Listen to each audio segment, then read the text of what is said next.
photos. Get some more photos on that thumbnail. This game is once in a century. Be there at Casey Center on February 12th. Go to HarlemGlobetrotters.com for your tickets to the 100-year tour. I wish I could whistle better. Andy, you're a good whistler. Yeah, though, it's kind of annoying, though. It Whistling? is. Yeah, I think it is. I think it is. I think it annoys people when, like somebody who's just a big-time whistler. Like Jason Parkin is constantly whistling, and He's whistling while he works. Bugs the shit out of me.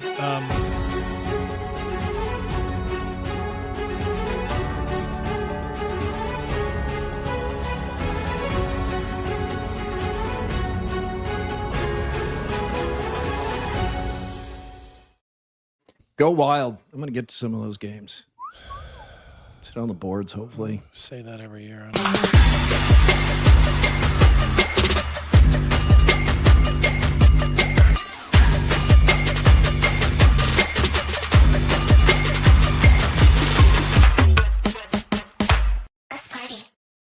Caramel apple's the one.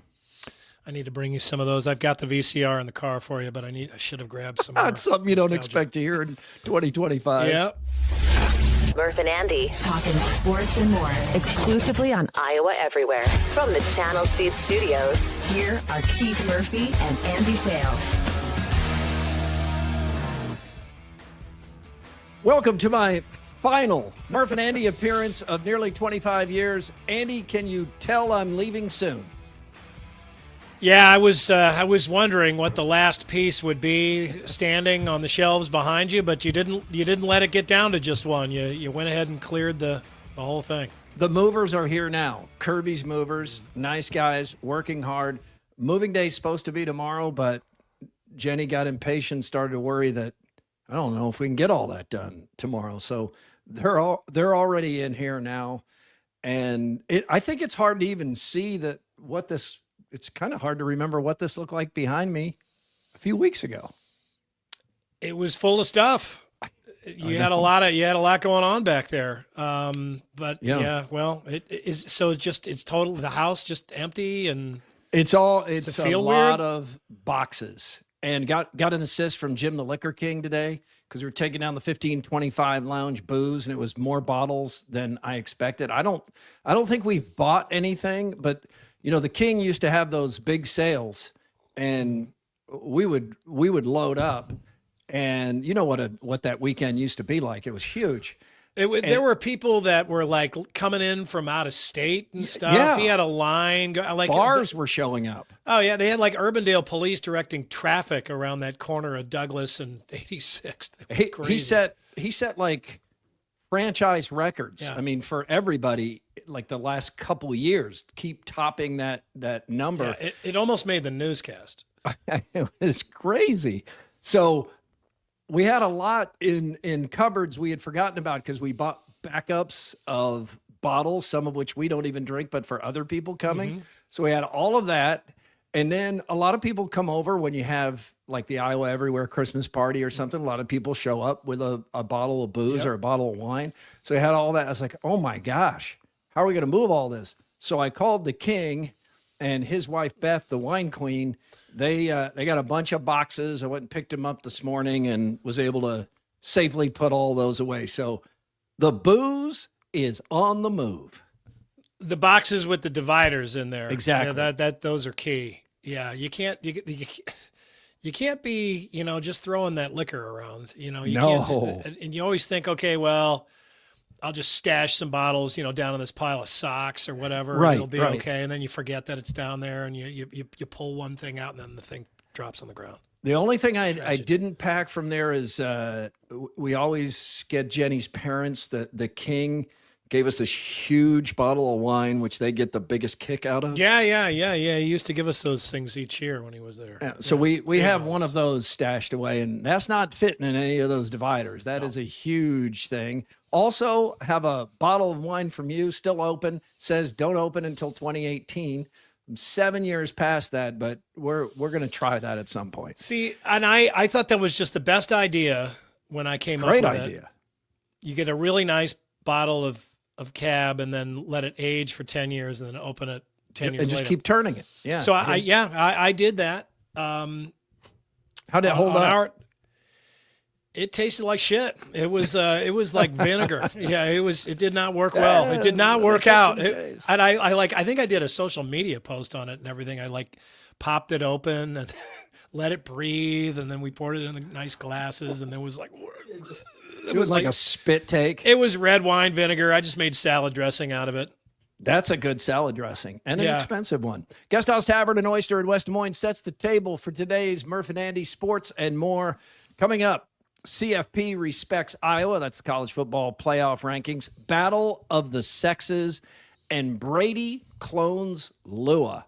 Guest House Tavern and Oyster, nightly specials every Wednesday. Walleye Wednesday. Fresh walleye and salt and vinegar fries for $20. Now, high or low since the last show. Presented by Wealth Charter Retirement Planning and Tax. Everybody has questions these days about the markets and their finances and certainly their portfolios and taxes and all that stuff. And you can just go to one place and get them all answered, all the questions by Tim Hawkins Company up at Wealth Charter Retirement Planning and Tax, wealthcharterretirement.com. I'm going high here, and this is just something that's really simple. So I came home last night from work, and we had a good night, election night. It was, we had some real clean shows. I was real happy with our shows at well WHO done. 13. Yeah, worked out well. So I felt good, and then I sat down and I had a text message there from my best friend Scott. We've been friends since we were 14, and he almost never texts, almost never. And So this is a little bit like a phone call from Cade for me. You think something might be wrong. no, I just No? I can text him, and he probably will never get back to me. But if he does, it's probably at least a week later. But he texted me last night, and he is a financial planner. He works for himself, and he held a customer appreciate. He is not a fancy guy. Okay. And he held a customer appreciation event for his company, which is SW Lay Financial, which explains everything. It's just his initials and his last name. That's it. That's all he could come up with. He couldn't do any better than that. But he long ago gave up trying to ever dress up, ever. And long ago gave up smiling for photographs.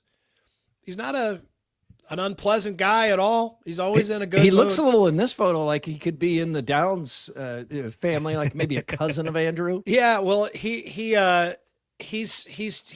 doesn't smile. He doesn't ever put on a coat and tie. Anytime he does put on a coat and tie, like it doesn't fit, it doesn't look right. He forgets how to tie the tie. I mean, it's really kind of funny.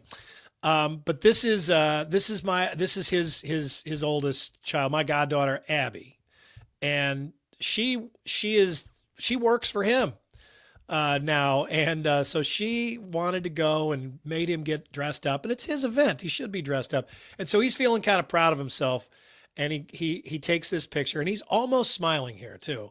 Yeah, and it's so a pleasant look. But I had this really nice text exchange with him last night. I answered, and then he answered, and it went back and forth, and it was really nice. And it just made me, it sent me to bed feeling really good, because it's not often that I get to talk with him, even though I'm always there for him. He's always there for me. I usually have to go to St. Louis to really have a good conversation with him. But we had a really nice exchange last night. I went to bed. And that was the last thing on my mind is how much I enjoyed that conversation, just having that connection with Scott. And I had a great night's sleep, and had a dream that we were back in high school again. And it was just sent me on a path to a really great night's sleep. And I'm very fortunate to have the friends that I have, and that was on my mind as I went to bed. Don't you love that? Like sometimes Yes. I go to bed and you got something, heavy on your mind, right? Or something really unpleasant. And that can show up in a dream too. Sure. Yeah. And you're excited to go to sleep because you want to try to wipe it out of your mind and put it into perspective the next day. But sometimes it's the opposite. You go to bed feeling really good. And that was me last night. Andrew, do we know, or I guess Andy, you'd be the person to ask, do you know if your friend hates Wisconsin? He loves Wisconsin. Okay, Loves Wisconsin. Yeah. Cy fan was asking, trying to see. Not related to me then. Yeah, Although, aren't you the lone wolf in your family with this Wisconsin hate? Yeah. Okay. He should be pointed out. Maybe he is a cousin. I'm going to go low as about midnight. I'm prepping the show here, getting some things together. And I see this college basketball score, and I just thought, stop this. This 72-0 in a Division I basketball game? Yes. So Cal State Northridge leading Bethesda 73-0 in the third quarter. Final score 103-13. But this did make me wonder, how does this happen? I mean, both teams have talented players. Well, it did turn out that there is somewhat of an explanation for this. The Bethesda team, most of the team has the flu. So they have 5 players, and they have to play the 5 players the entire game. And in the previous game, they got down to 4. 4! Yeah, just that my team's on the floor, that kind of thing. They played out with 4 players. This must be one hell of a flu, because it's knocking the team down to 4 or 5 players.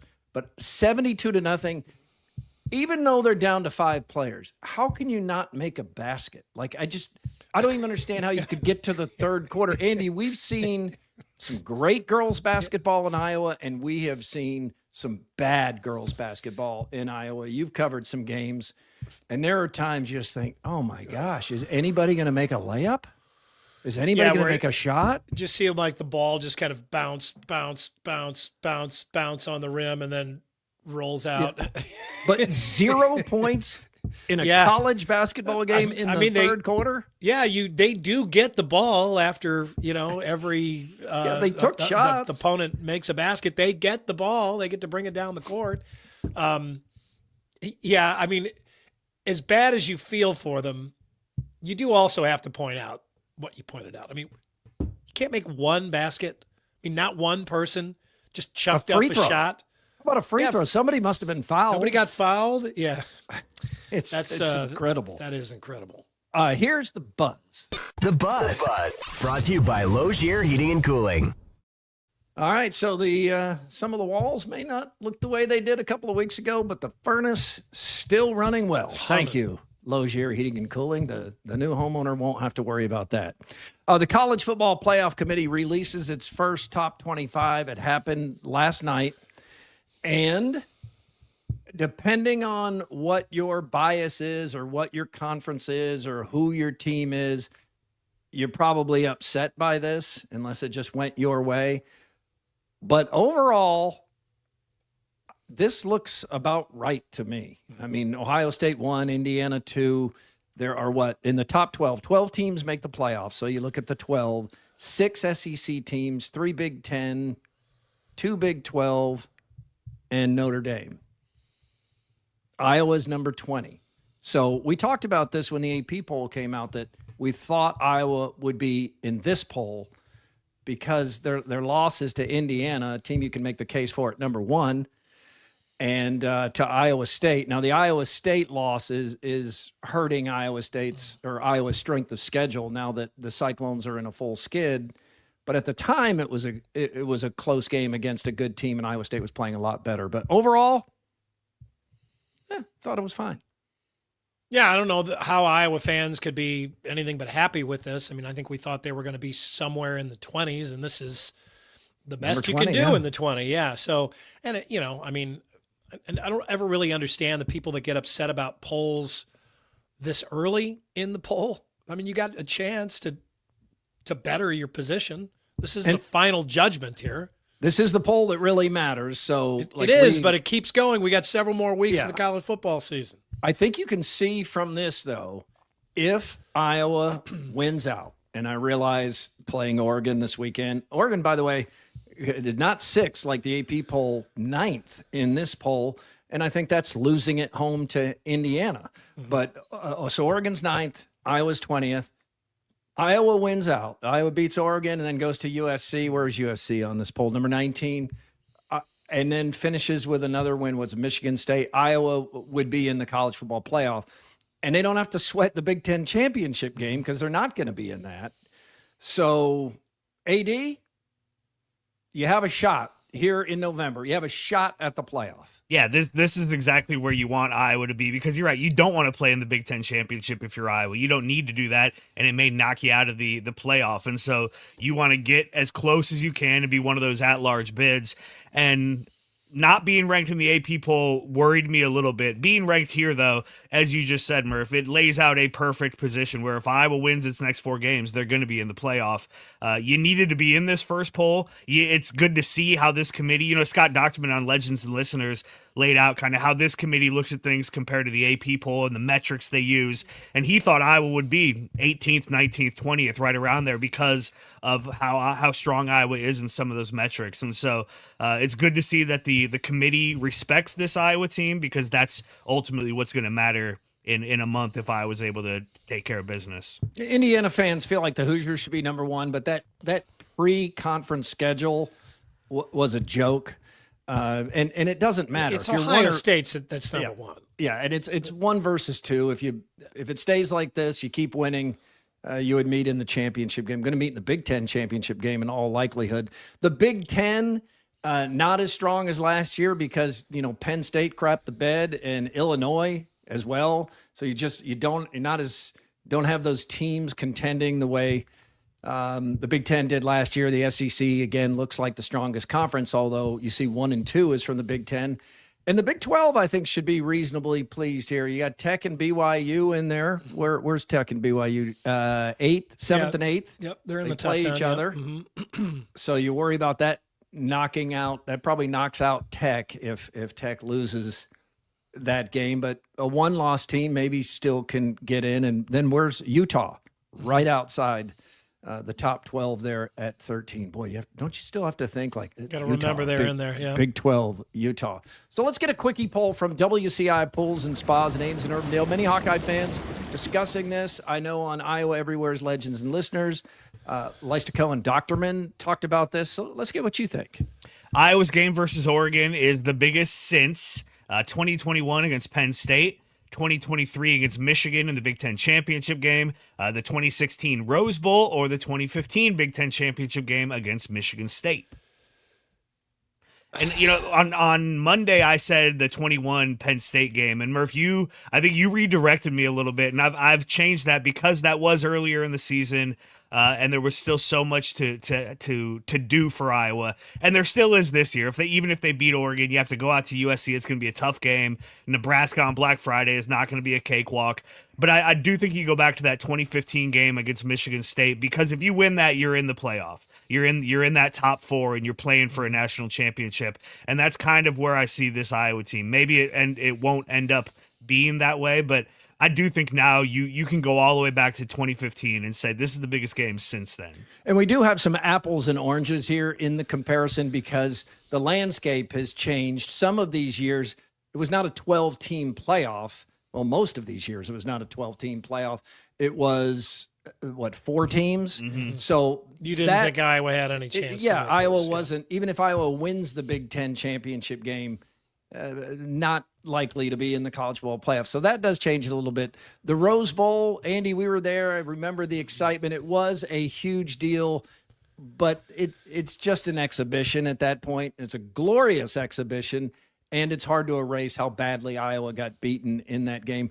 I do think it's 2015. I know how big the Penn State game was in 2021, and it was a 3 versus 4 matchup, but it's early October.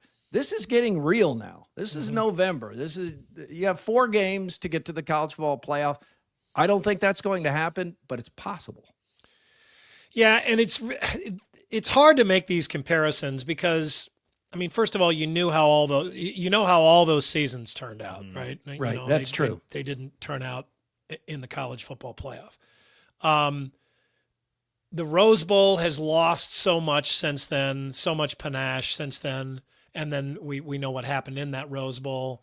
3 of those games there were like ultimate games. They were Big Ten championships and a really big bowl game. This is just a regular season game. but at the same time, it's during a regular season where you have a number of games still to play, and you can see a path into what would be an absolutely huge deal for this program, making the college football playoff, even with this many teams. I mean, that would be an absolutely legitimately big deal, not an exhibition big deal, not a fun trip, not an opportunity. I mean, that's what the 2023 Big Ten championship game was. It was an opportunity. Mm-hmm. No one thought they were up to that opportunity, but it was an opportunity. Right. This is at their home stadium. With 2:30, a long path in front of them that would be doable with a win.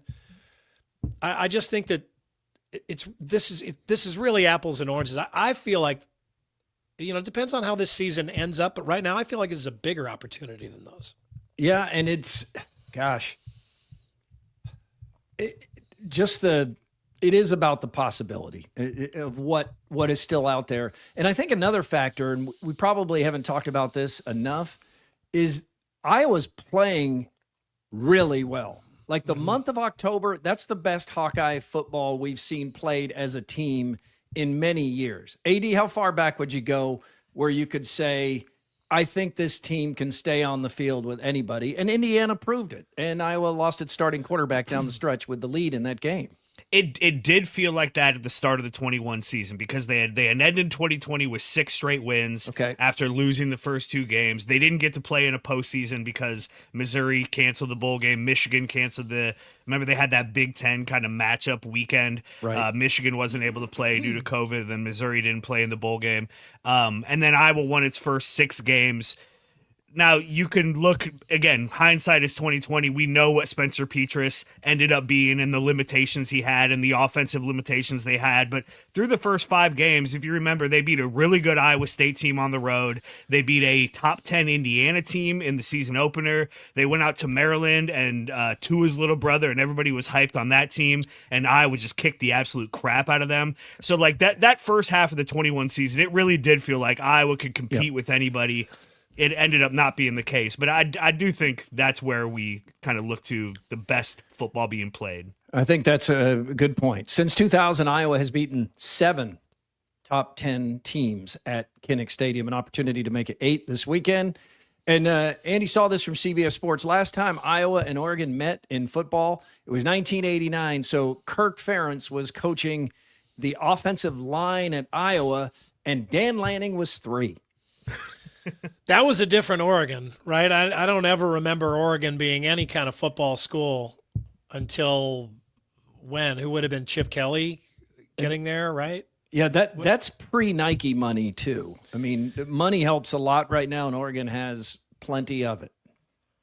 Yeah, I don't know when. I think Nike was definitely donating to the university then. I think it was long before they were bankrolling the football program. It wasn't what it is now, but yeah, Nike was up and profitable and making a lot of money by then in the Air Jordan era. I like Kirk Ferentz definitely, but I like Dan Lanning a lot too. I get a kick out of him. I like his intensity. He's really good, but in kind of a funny way. I mean, it seems like he doesn't strike me as somebody who thinks he's tough. He's like, he reminds me of like one of the moms watching the state wrestling meet at KC Center.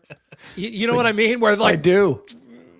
They're just like, they're making the, I mean, he's envisioning himself in the plays that he's calling. Yeah. They're so into it. He's so into it. Yeah. It's like, he's feeling he's absorbing the hits, and he's just so, he's just all jacked up for his team, and he seems to be able to really push their buttons.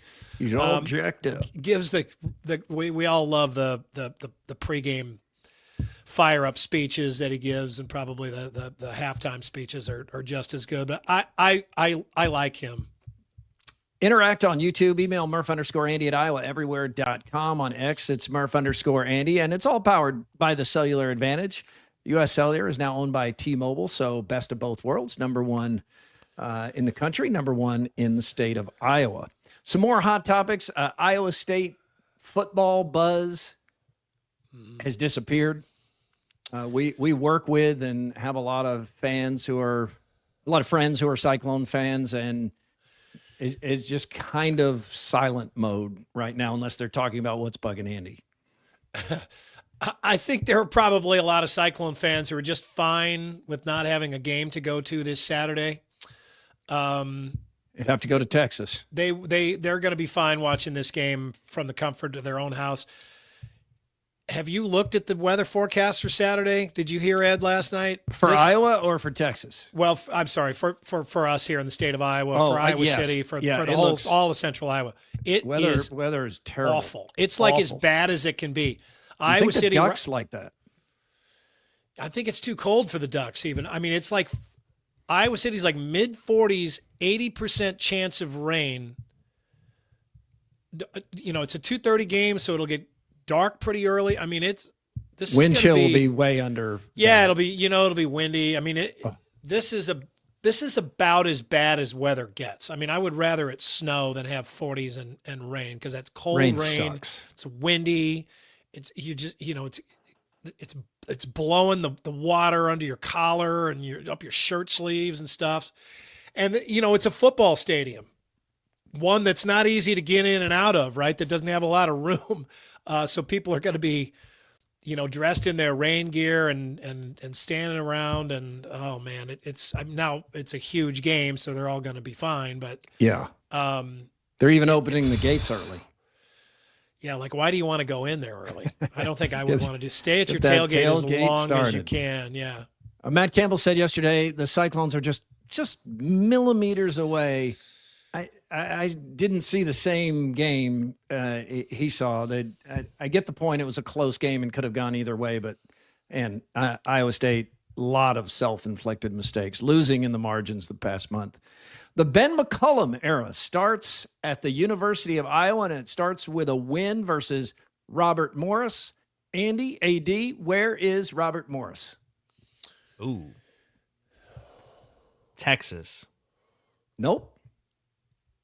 It's not Oklahoma. Nope. It's not Eastern Seaboard. It's in the East. It is. Robert Morris is in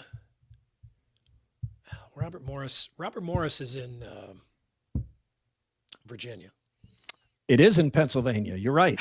So 101-69, Iowa wins it. McCollum started 4 former Drake Bulldogs, including preseason All-American Bennett Sturtz. He had 19 points, 6 assists, 4 steals. Ooh. I think some fans were surprised how up-tempo Iowa played. They scored 101 points. They had many dunks, 6 or 7 slams. That might have surprised some people. I'm sure Hawkeye fans found it refreshing to see defense being played at the intensity level that it was, because there has not been that in the 15 years of Fran McCaffrey. And after the game, Ben McCollum and his players went around. It was not a full house. That's not going to change overnight. It was Robert Morris.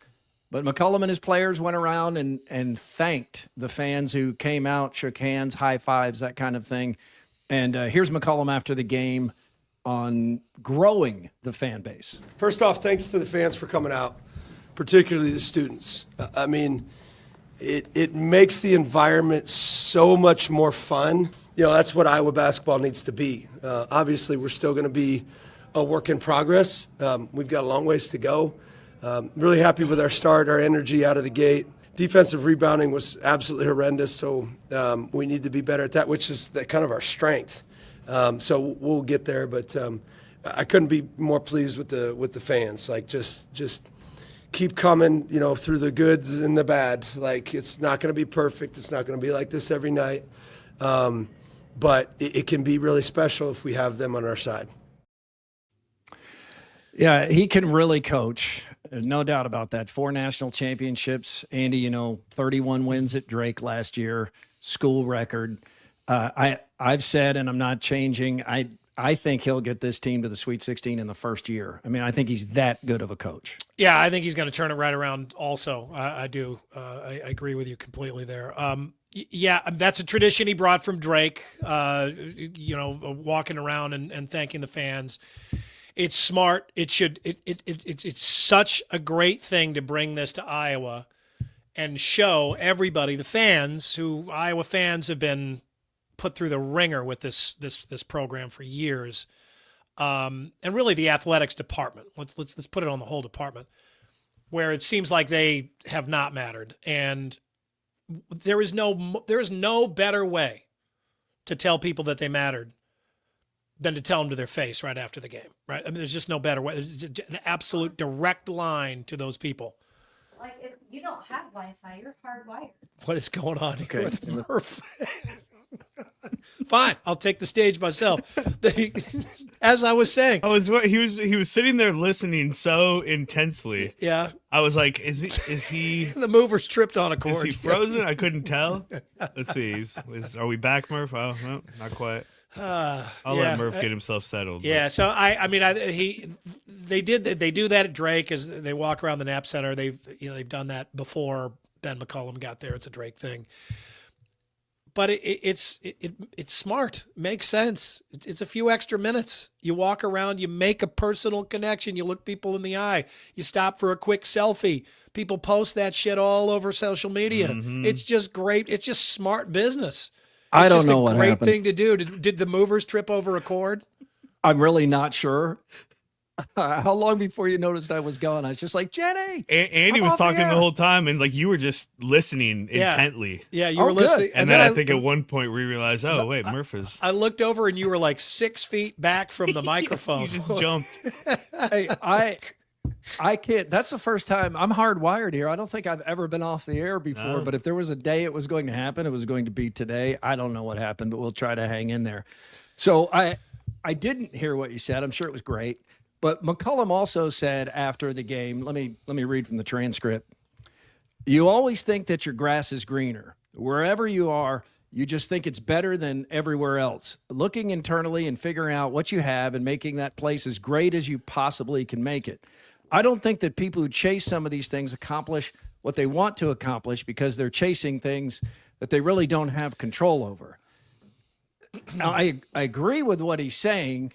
Not sure the guy who stayed 11 months at Drake should be saying it. Yeah. I mean, the grass isn't always greener.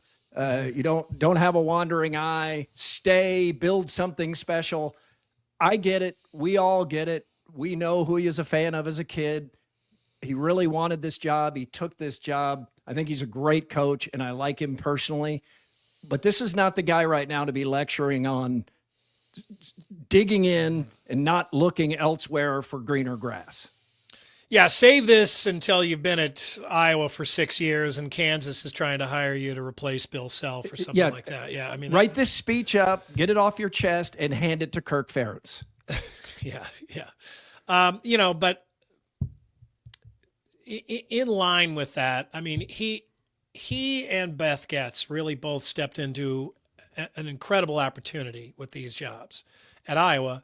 Yes. And because, I mean, some of the things that they need to do are really easy to do.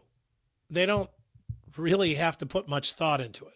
They put the students closer to the floor already. Walk around and thank the fans after the game. Connect with the fans. Take pictures Act like you with actually the fans. Appreciate the fans. Yeah, be nice. Tell your players not to get in Twitter fights with fans who are, either upset about the game that night or trolling you or whatever. Do the easy things right that the fan base has been wondering why in the hell people haven't done by this point. Make improvements to Carver Hawkeye Arena. Just connect the athletic program and that men's basketball program more directly to the heart and soul of that fan base, not just the donors. You have to connect with them too, but the fans, the students, the passionate people who have been through a lot, have been resilient, been behind you, had your back for all these years. Take care of those people. Show them they matter. Do that kind of stuff. Make little changes.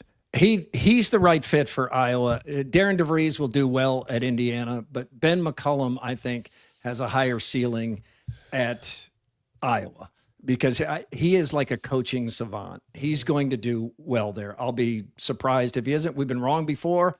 I think he'll be a big success there. Tom Brady cloned his dog Lua 2 years ago. Now, he cloned his dog shortly before the dog died, used the blood.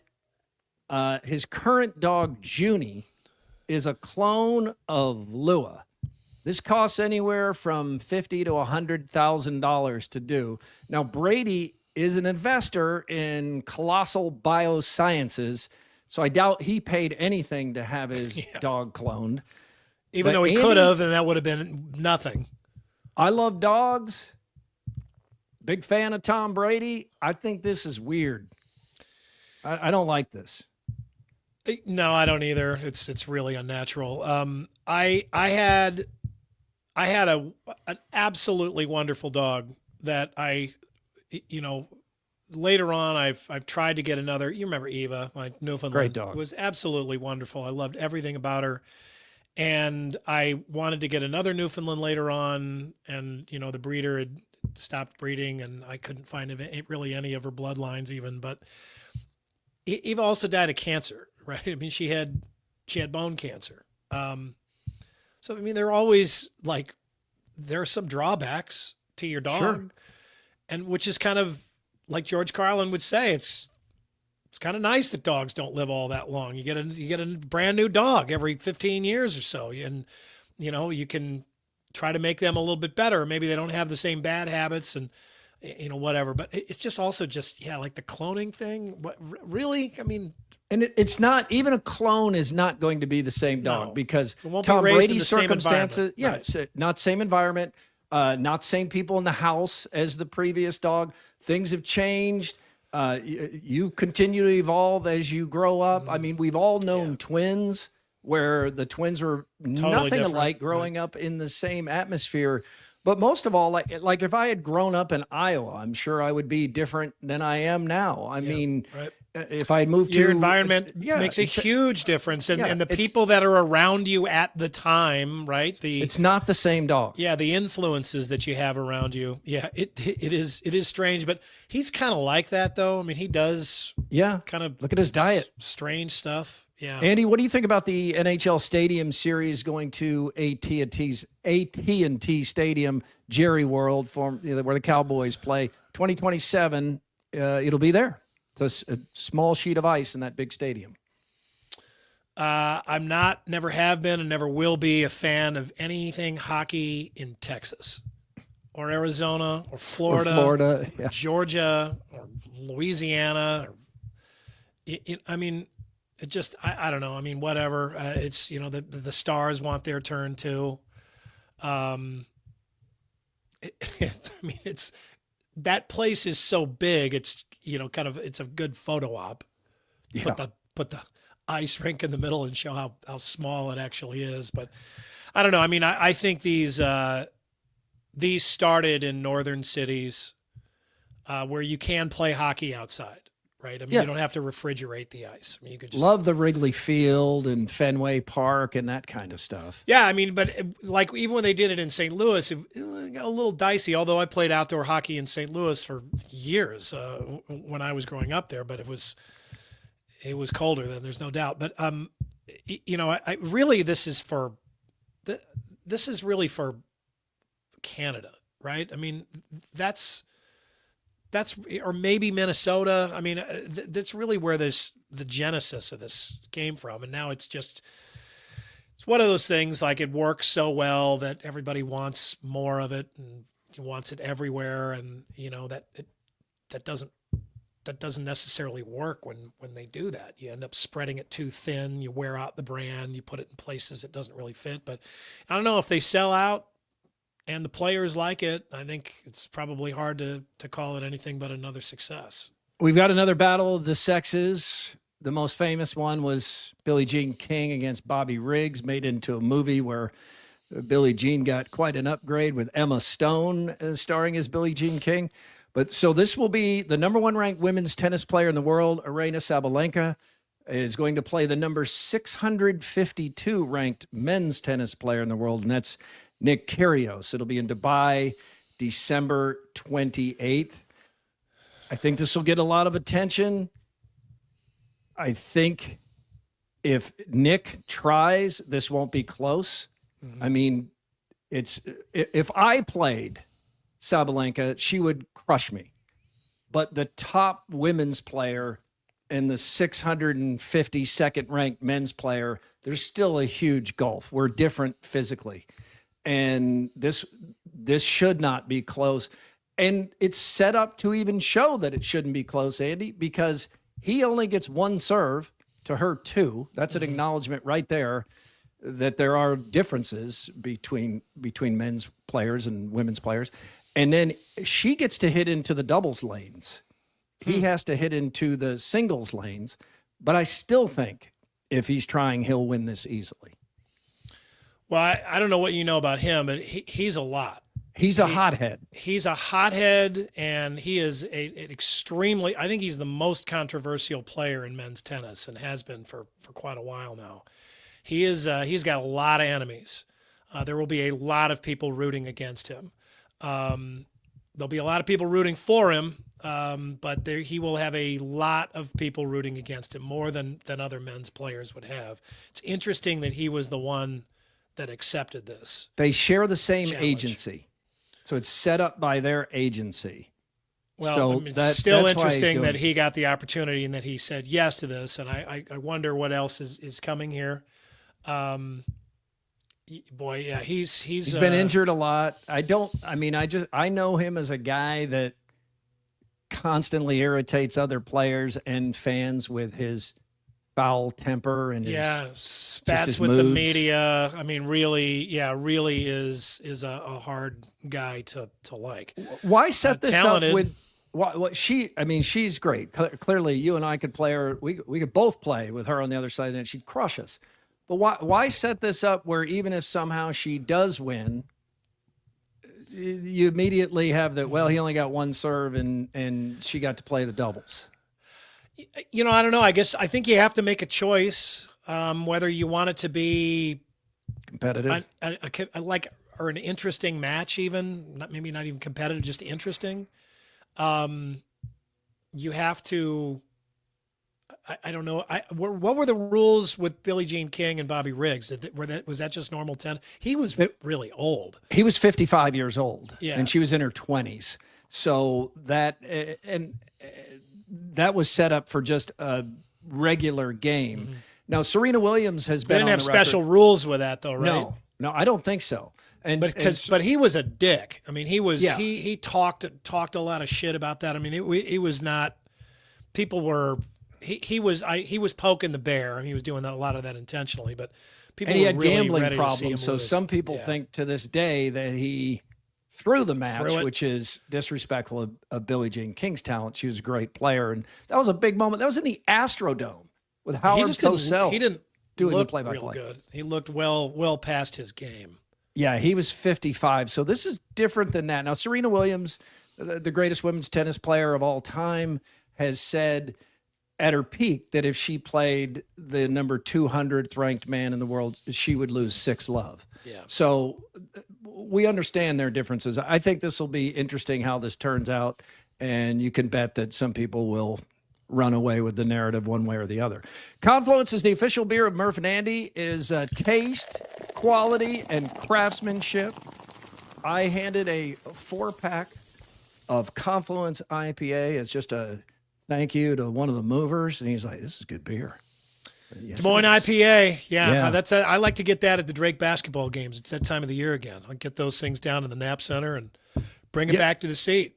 And you know, your new coach over there at Drake, Hendo, he strikes me as somebody that during a timeout might come up and have a beer with you. Yeah. He He's does just seem a like personable guy. Seems like a guy that would be fun to have a beer with. Yeah, I think the fans like him so far. I can see why. Let's get some more. But wait, there's more from Either Or Eatery and Patio.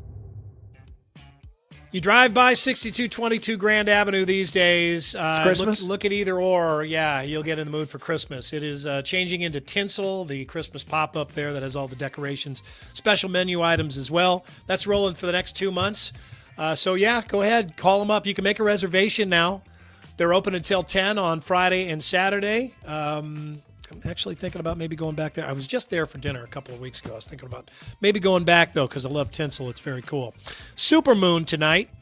It'll be the second of 3 supermoons this year. This one is the closest to the Earth. It'll be within 222,000 miles of the Earth.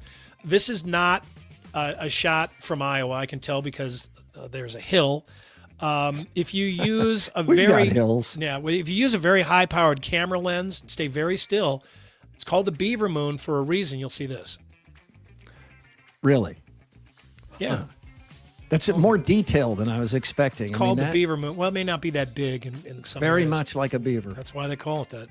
A couple of professors at the University of Illinois Urbana-Champaign, just the University of Illinois, the U of I, they became suspicious over students and their use of artificial intelligence to cheat.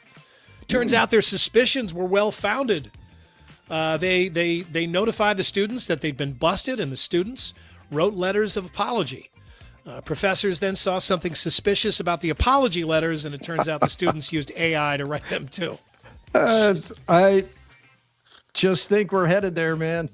It's so easy. Yeah, all they had to worry about when we were in letter. school was Cliff's Notes. Yeah, that's nothing. These days, infrared technology is pretty amazing. I mean, it's been around for a long time, but it's really getting good, and it's becoming pretty affordable too. It's amazing what happens in the dark that we can't see, and thanks to infrared, we can now see it. For example, a man in South Carolina had a mice problem, and he set up a small camera to see why his traps weren't working better, and in the dark, he was able to see this.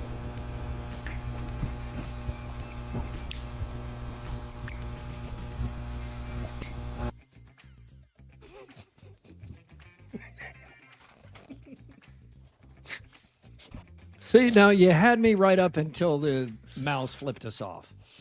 It's National Diabetes Awareness Month, and here you go, Andrew. The 20 most overweight and obese states in America, according to Wallet Hub. This is a big poll. They put this out. The news, local news runs this, national news runs this. Here you go. You got it here. The More team dug it up. All right. The most obese state in America, West Virginia. It's a repeat winner, I believe. And then if you're going to go in a general direction to find the rest of the top 10, Murph, where would you go? I would go southeast to be specific. And SEC? Yeah, and at this point, I kind of consider West Virginia part of the South just because it's always lumped together on any negatives in a poll. Yeah, I agree with that. Mississippi, Arkansas, Louisiana, Alabama, Tennessee, Kentucky, Texas. Delaware somehow in there, but then back to Oklahoma. It's kind of a murderer's row of overweight states down there. Minnesota is by far the healthiest state of the Midwest. Not sure South Dakota counts as Midwest, but they're second. Ohio is the most obese Midwestern state. Andrew will be delighted to hear that Wisconsin did finish slightly ahead of Iowa this year, 24th and 26th, respectively. We're 26th, Iowa? Yeah, 26th. Okay. 26th. From the bowels of Instagram, just a terribly shocking video from Interstate 70 in Indiana. Let's take a look. Really? Oh my God! Grab him! Stop the car! Stop the car! Oh my God! What? It kind of cut off at the end.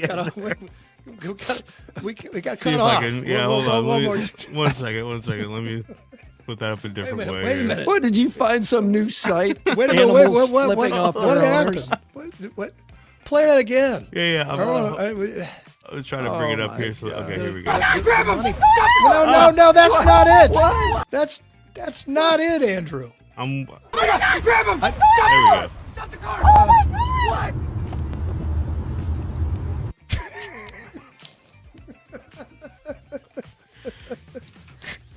It's like Tom Brady in the front seat there. Trying to All right. back seat, whatever it is. I've already teased ahead of this. Let's see Fast what's for sale on Facebook Marketplace. Okay. This is it. That's not it. We have got a maternity dress for $15 in Ankeny, and this is the picture that goes with it. That seems 15? like $15. It's not what I would call a complete dress. No, there's not a material in the middle. Looks like it's missing some buttons in the front, at least. Seems like maybe that dress would only appeal to a very limited audience. This is on Facebook Marketplace right now. Shotgun weddings. Yeah, jeez. Maybe she comes with the dress. I don't know. I don't know why else you would just advertise it this way. Speaking of social media, it asks a question: how Midwest are you? Okay. And I kind of participated in this. I figure you guys would like to do it. Let's take this quiz. Each item you get 1 point. How Midwest are you? You would rather drive 14 hours than go on an airplane? No. See, sometimes I'm up for that. Yeah, I don't know about rather, but I do it often. I do. Yeah, I do. Especially if I got TV equipment, that's a big yes right there. Call it pop, not soda. No, I say soda. I've made the switch. I was soda as a kid. Pop now. Have a drawer in your fridge dedicated to cheese. Yes. We do too. Andrew, you got a cheese drawer? Oh, yeah, absolutely. Have you ever vacationed at the Wisconsin Dells? Yes. Yeah. I haven't, but that's because I have other places in Wisconsin I probably would have otherwise. Can sing the Menards theme song. Save big money at Menards. Remember that old guy that used to do the commercials and he would Yeah. smile and his teeth would get kind of, he'd be like, at Menards. Use one plastic bowl for popcorn, puke, and potato salad. Yeah. You say puke? Yeah. Yeah. Popcorn, puke. Yeah, the puke bowl is the popcorn bowl. We don't do potato salad very often, but Yeah. Do you eat chili with cinnamon rolls? No. no. Neither do I. Have you had to explain Kansas City being in two different states? Yes. Have you ever lived in Ohio? No. I have. Oh. Yeah. Do you have a personalized license plate? Do they not do that? They do that all over Florida. I've seen that everywhere. Yeah, I've never had one. I do. I have one. Always have an ice scraper in your car. Yeah, Yes. definitely. It just lives in yeah. there. Have you said "ope" in the last 24 hours? Ope. Probably. I don't think so. Seen the bean. That's in Chicago, right? That's that shiny bean. Yeah. Oh, I've seen yes. that. Yeah, seen the that. bean. Have taught someone how to play euchre. Tried. No. I played euchre. I've never tried to teach somebody how to play it. My only euchre is Bob. Yeah. Wear shorts and hoodie combo in 40-degree weather. I've done that. Have a garage fridge full of beer. Yes. Mine's in the basement, but same. it's definitely a garage fridge. Yeah, for sure. Have you ever driven? Do you ever drive around for fun? No. I've definitely done that. Scott is a big fan of that. My friend Scott. Have you been to the Mall of America more than 5 times? Just for the distinction, not Sipker, my friend Scott. Yeah. The friend I was talking about earlier in Yeah. the show. Mall of America more than 5 times. I've not even been there 5 times. Yeah. Yes, I have, for sure. Caused a car accident in a roundabout. No. No, but close. Do you have an unfinished basement? No. Proposed in front of a tornado. With the gal in the wedding dress. Yeah. Oh man. And if you knew Pope Leo XIV before he was the Pope, No. you might be from the Midwest. All right. Finally, we'll finish with this. Herpetologists in New Guinea made an impressive discovery this summer. They thought it was a large rock, and it definitely was a whole lot more than that. Oh man, hold on. I got All right. something. All right. Wait here we until go. you're totally ready.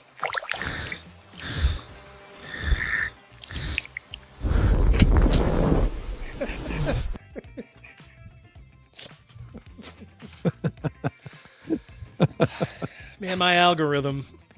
Jeez.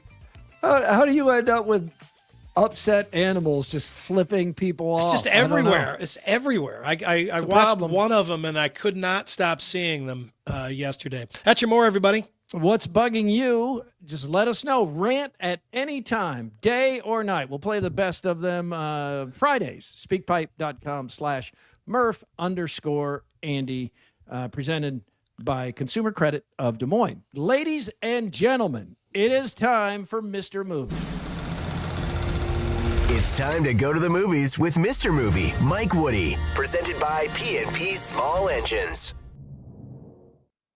There he is. How are you guys? Hey, good. How are you, Mr. Movie? Good. It's a beautiful day. What are we doing inside? Why don't you bring one of those P&P Small Engines leaf blowers over here and tidy my yard up a little for the new homeowners?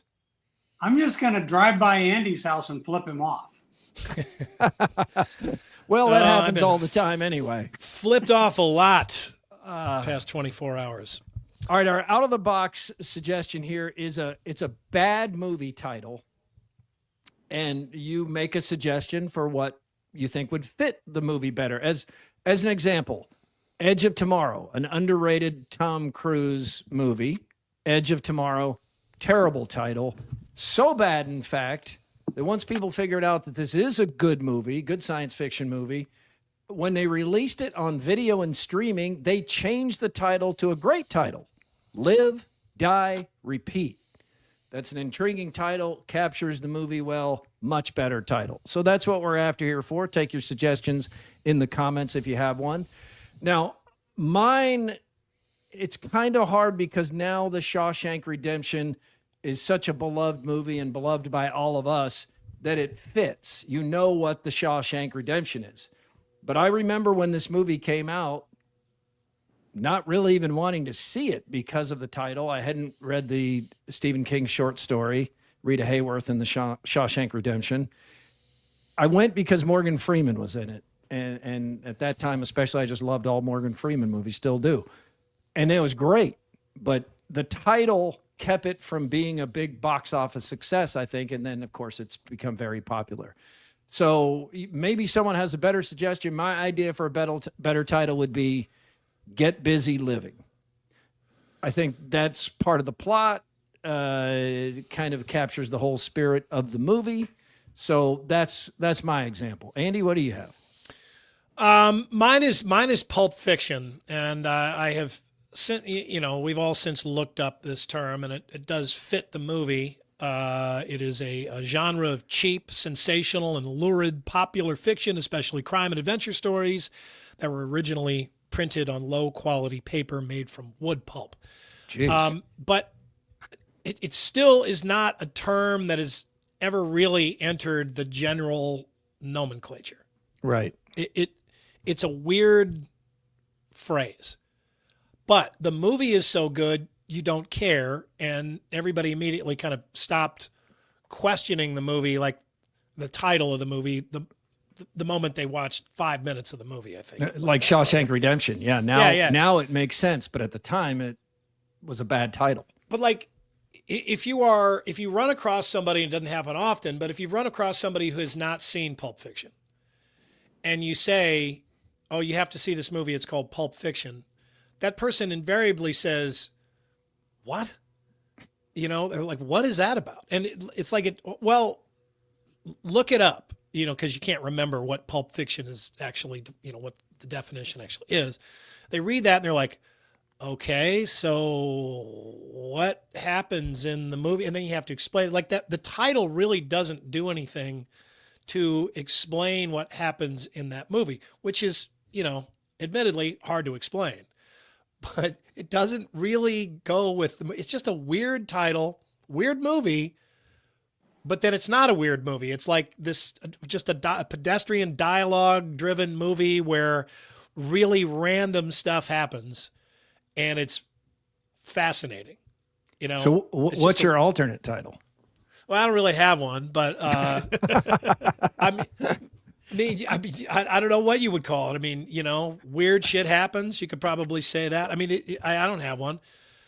Maybe that was the problem. Maybe Tarantino was just like, well, I cannot come up with a title to this movie. So, but knowing him, he probably had the title first. It's just, I got to make a movie. I've got a title. It's just too good.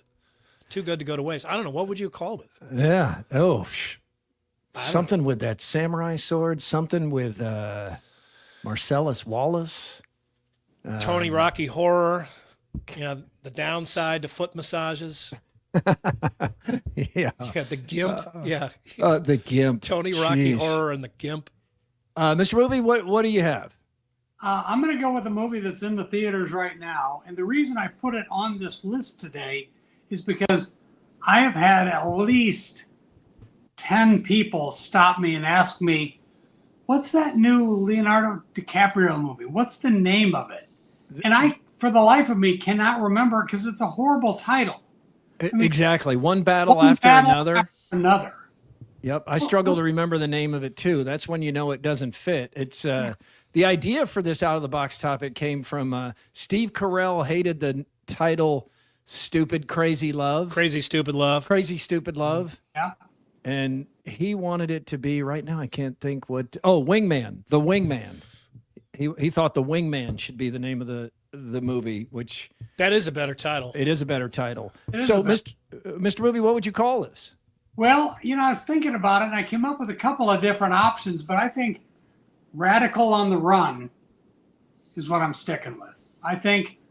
He's a radical. He's on the run. There's other radicals. They're all on the run. So maybe it's Radicals on the Run. Yeah, or Radical Run. Just go with the alliteration. That's a better title. This movie, unlike maybe any I can remember recently, I can never remember the title of it. One battle after another. So you're spot on there. That's a really good choice. AD, what do you have? Yeah, there are 5 movies. The first two are called Die Hard and Die Hard 2, which has the tagline Die Harder. The last 2 are called A Good Day to Die Hard and Live Free or Die Hard. So when did this go off the rails? Well, it went off the rails at Die Hard with a Vengeance, which is by far and away the second best Die Hard movie, and I would argue it's at times gets close to the first one. It's a fantastic movie. It's great. But it's just a dumb name. Like, you don't need to know in the title that the bad guy is Hans Gruber's brother. Like, that's something you can learn in the movie. So my alternate title would probably just be Die Hard 3. Like, we don't need to get cute with it. If you want to get cute, Simon Says Die Hard is the plot of the movie. I mean, Simon is the bad guy. They play Simon Says the whole time. Die Hard with a Vengeance is just, it's a weird title for a good movie. That's good. Yeah, that is really good. Simon Says Die Hard. Yeah, if you're in the comments and you have a suggestion, especially for Pulp Fiction, let us know. We'll see if we can come up with a better title. Let's get to some reviews with Mike Woody, Mr. Movie, and Die My Love, which sounds like a James Bond movie, maybe. Die My Love. I don't even know. Die. Love. Yeah, it's like remember Pat Summerall? Murder. Oops. Oh, I did it again. Stop touching your microphone. Murder. She wrote. He always had that long pause for the Murder. comma. She wrote. Murder. All right, this is a movie that opens this opens this weekend. Now, it's technically not Oscar season, but I bet I get 5 or 6 emails every day with movies like this that won't come out for another month or 2, but they want you to see it just in case you're working on your top 10 list. Okay. I can't work on my top 10 list till the year's over. So what you've got here is Jennifer Lawrence, beautiful young woman, suffering from postpartum stuff. Okay.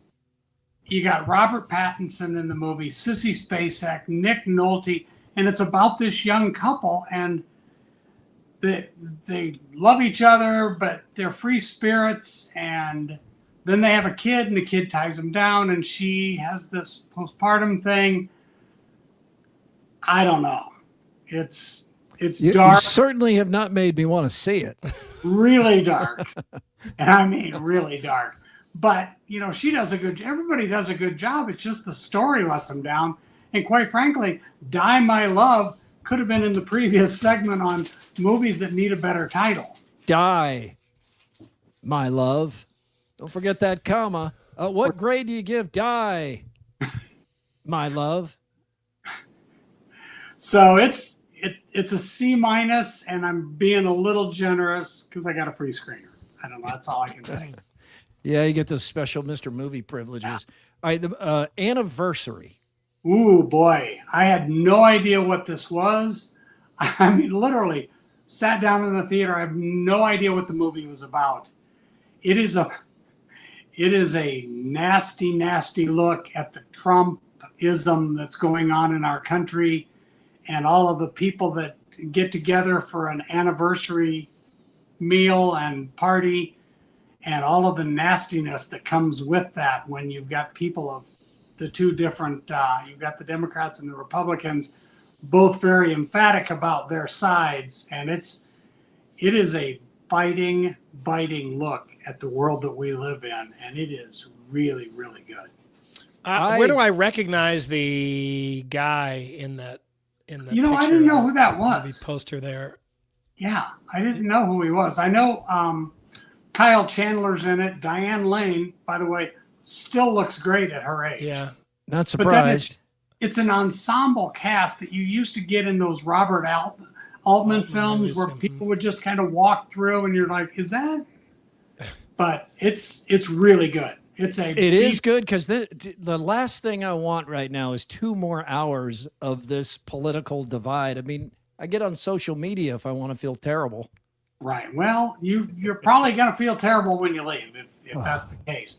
But it's good. I had it down as an A- and then kind of softened it with a B+, but it's well worth seeing. All right. Coming up, we got Sarah's Oil, Predator Badlands, and Die My Love, which you reviewed. Right.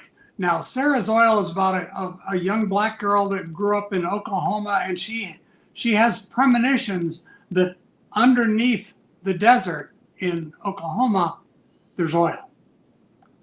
She's right. I think she's right. Yeah. But it looks really good.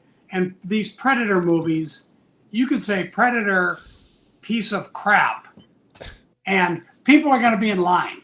They don't care.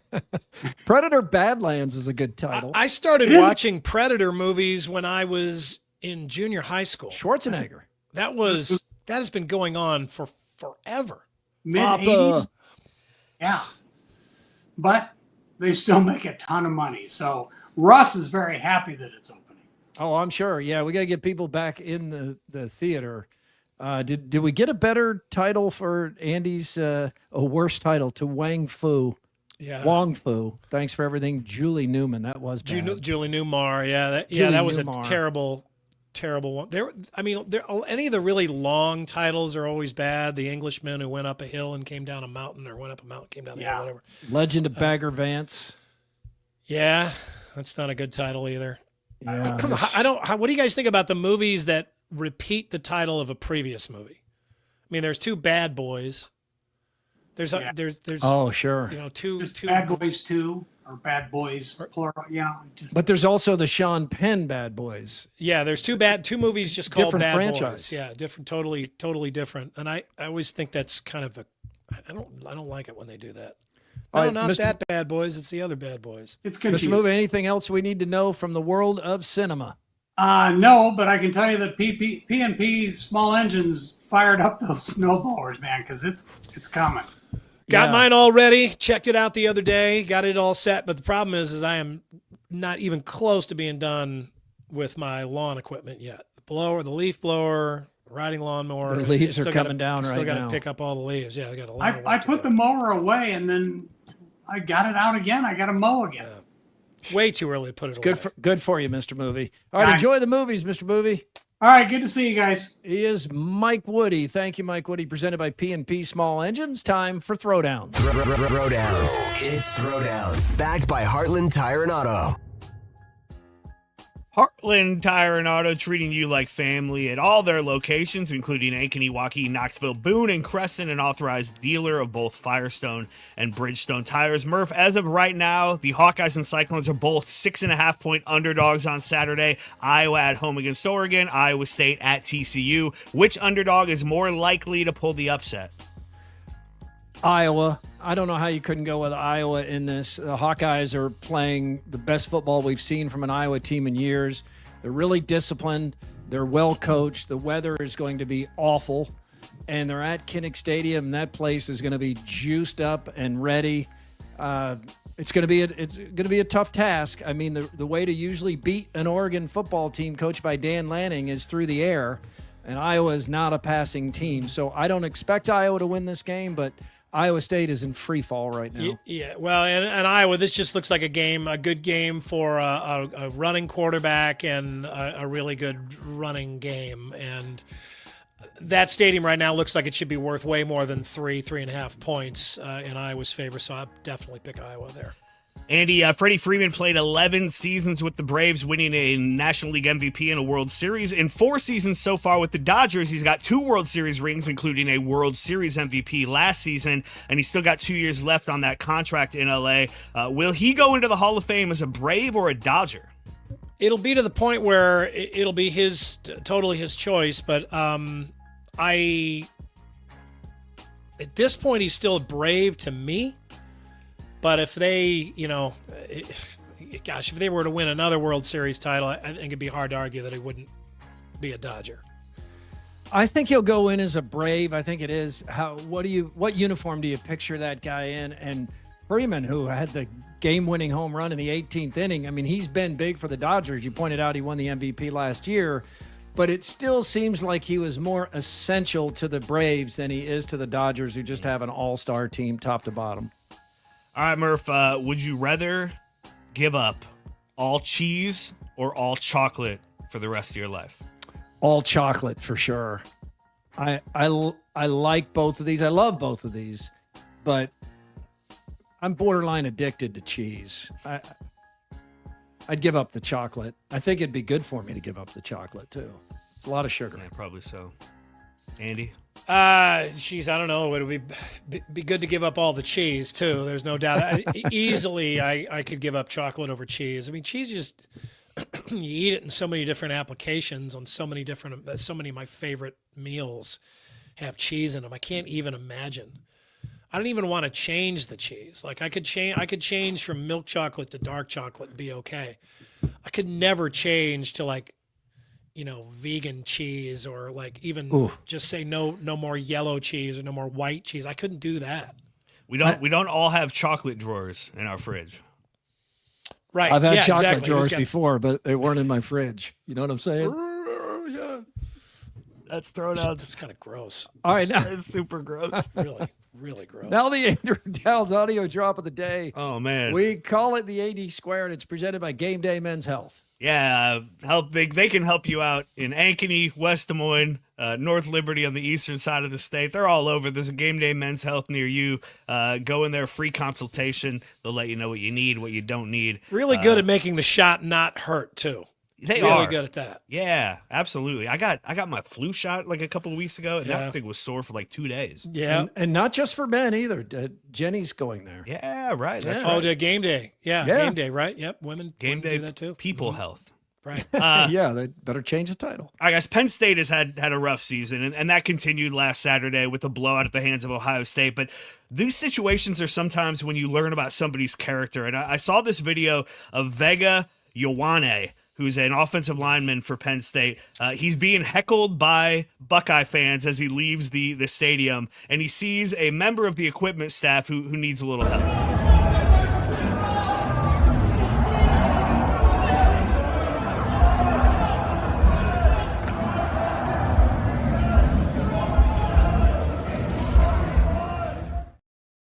Boy, that is just awesome. That's a young man raised well right there. Well, and by the way, how easily did he hop over that railing? He looks to be about 350. Right. Yeah, that guy's gigantic. That's his equipment guy.